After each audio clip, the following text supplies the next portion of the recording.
ఓం హరిహరాయ నమః. కార్తీక పురాణం 28వ అధ్యాయం 28వ రోజు పారాయణం. విష్ణు సుదర్శన చక్ర మహిమ. జనక మహారాజా వింటివా? దుర్వాసుని అవస్థలు. తాను ఎంతటి కోపవంతుడైనను వెనుక ముందు ఆలోచింపక ఒక మహాభక్తుని శుద్ధిని శంకించినాడు కనుకనే అట్టి ప్రయాసముల పాలైనాడు.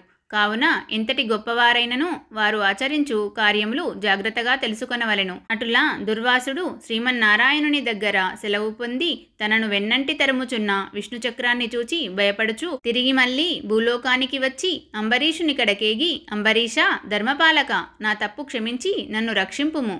నీకు నాపై గల అనురాగముతో ద్వాదశీ పారాయణమునకు నన్ను ఆహ్వానించితివి. కాని నిన్ను కష్టముల పాలు చేసి వ్రతభంగము చేయించి నీ పుణ్యఫలమును నాశనము చేయ తలబెట్టి తిని. గాని నా దుర్బుద్ధి నన్నే వెంటాడి నా ప్రాణములు తీయుటకే సిద్ధమైనది. నేను విష్ణువు కడకేగి ఆ విష్ణుచక్రము వలన ఆపద నుండి రక్షింపుమని ప్రార్థించి తిని. ఆ పురాణ పురుషుడు నాకు జ్ఞానోదయము చేసి నీ వద్దకేగమని చెప్పినాడు. కాన నీవే నాకు శరణ్యము. నేను ఎంతటి తపశ్శాలినైనను ఎంత నిష్టగలవాడనైనను నీ నిష్కలంక భక్తి ముందు ఇవేమియూ పనిచేయలేదు. నన్నీ విపత్తు నుండి కాపాడు అని అనేక విధాల ప్రార్థించగా అంబరీషుడు శ్రీమన్నారాయణుని ధ్యానించి, ఓ సుదర్శన చక్రమా, నీకివే నా మనఃపూర్వక వందనములు. ఈ దూర్వాస మహాముని తెలిసియో తెలియకయో తొందరపాటుగా ఈ కష్టమును కొని తెచ్చుకొనెను.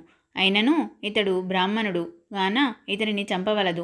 ఒకవేళ నీ కర్తవ్యమును నిర్వహింపతలచితివేని ముందు నన్ను చంపి తర్వాత ఈ దుర్వాసుని జంపుము.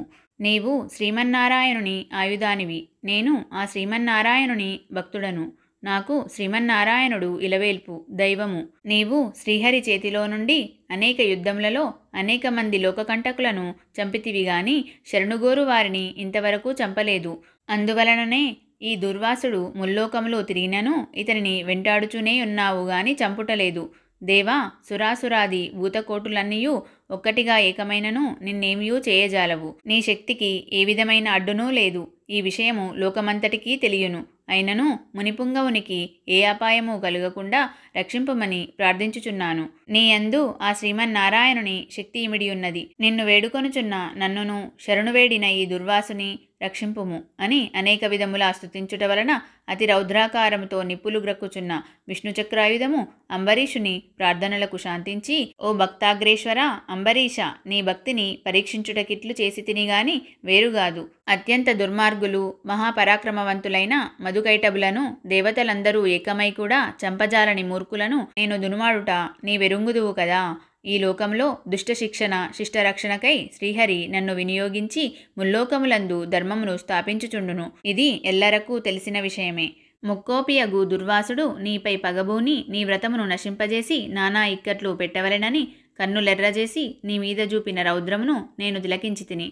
నిరపరాధివగు నిన్ను రక్షించి ఈ ముని గర్వమనచవలెనని తరుముచున్నాను. ఈతడు కూడా సామాన్యుడుగాడు. ఇతడు రుద్రాంశ సంభూతుడు, బ్రహ్మతేజస్సు గలవాడు, మహాతపశ్శాలి. రుద్రతేజము భూలోకవాసులనందరను చంపగలదుగాని శక్తిలో నాకంటే ఎక్కువేమియూగాదు. సృష్టికర్తయగు బ్రహ్మతేజస్సు కంటెను కైలాసవాసియగు మహేశ్వరుని తేజశక్తి కంటెను ఎక్కువైన శ్రీహరి తేజస్సుతో నిండియున్న నాతో రుద్రతేజస్సు గల దుర్వాసుడు గాని క్షత్రియ తేజస్సు గల నీవు గాని తులతూగరు, నన్నెదుర్కొనజాలరు. తనకన్నా ఎదుటివాడు బలవంతుడైయున్నప్పుడు అతనితో సంధి చేసుకొనుట యుత్తమము. ఈ నీతిని ఆచరించువారలు ఎటువంటి విపత్తుల నుండి అయినను తప్పించుకోగలరు. ఇంతవరకు జరిగినదంతయు విస్మరించి శరణార్థి అయి వచ్చిన ఆ దుర్వాసుని గౌరవించి నీ ధర్మము నీవు నిర్వర్తింపుమని చక్రాయుధము పలికెను. అంబరీషుడా పలుకులు ఆలకించి, నేను గో దేవ బ్రాహ్మణులయందును స్త్రీలయందును గౌరవము గలవాడను. నా రాజ్యములో సర్వజనులు సుఖముగా నుండవలననియే నా అభిలాష. కాన శరణుగోరిన ఈ దుర్వాసుని నన్ను కరుణించి రక్షింపుము. వేల కొలది అగ్నిదేవతలు కోట్ల కొలది సూర్యమండలములు ఏకమైనను నీ శక్తికి తేజస్సుకు సాటిరావు. నీవు అట్టి తేజోరాశివి. మహావిష్ణువు లోక నిందితులపై లోక కంటకులపై దేవ గో బ్రాహ్మణ హింసాపరులపై నిన్ను ప్రయోగించి వారిని శిక్షించి తన కుక్షియందున్న 14 లోకములను కంటికి రెప్పవలే కాపాడుచున్నాడు. కాన నీకివే నా మనఃపూర్వక నమస్కృతులు అని పలికి చక్రాయుధపు పాదములపై పడెను. అంతటా సుదర్శన చక్రము అంబరీషుని లేవదీసి గాఢాలింగనమునర్చి, అంబరీష, నీ నిష్కలంక భక్తికి మెచ్చితిని. విష్ణు స్తోత్రము 3 కాలములయందు ఎవరు పఠింతురో, ఎవరు దానధర్మములతో పుణ్యఫలమును వృద్ధి చేసుకొందురో, ఎవరు పరులను హింసించక, పరధనములకు ఆశపడక, పరస్త్రీలను చెరబట్టక, గోహత్య, బ్రాహ్మణ హత్య, శిశుహత్యాది మహాపాతకములు చేయకుందురో, అట్టివారి కష్టములు నశించి ఇహమందును పరమందును సర్వసౌఖ్యములతో తులతూగుదురు. కాన నిన్ను దుర్వాసుని రక్షించుచున్నాను. నీ ద్వాదశీ వ్రత ప్రభావము చాలా గొప్పది. నీ పుణ్యఫలము ముందు ఈ మునిపుంగవుని తపశ్శక్తి పనిచేయలేదు అని చెప్పి అతనిని ఆశీర్వదించి అదృశ్యమయ్యెను. ఇట్లు స్కాందపురాణాంతర్గత వశిష్ఠ ప్రోక్త కార్తీక మహత్యమందలి 28వ రోజు పారాయణము సమాప్తము.